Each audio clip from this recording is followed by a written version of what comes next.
আসসালামু আলাইকুম।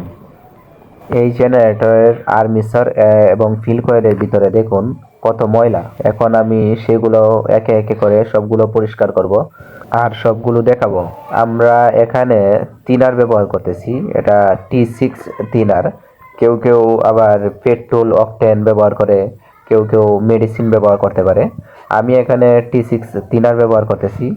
এই জেনারেটর আর্মেচার কয়েলটি ভালোভাবে চারোদিক দিয়ে ব্রাশ দিয়ে ওয়াশ করতে হবে। ব্রাশ দিয়ে যেন কোনো ময়লা যেন না থাকে সেভাবে পরিষ্কার করতে হবে।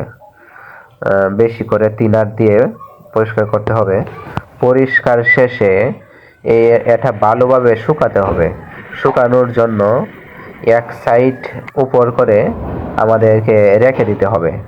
ঠিক এইভাবে দেখুন এখন কত পরিষ্কার হয়েছে, আগে কি ছিল।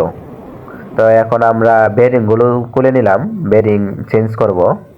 এই জেনারেটরে মূলত সমস্যা ছিল বেরিংগুলো ড্যামেজ হয়ে গেছে, তার জন্য বেরিংগুলো আমরা পরিবর্তন করব। জেনারেটরটি ফিটিং করে আমি আপনাদের দেখাবো, ফলো দিয়ে সাথে থাকুন। ধন্যবাদ।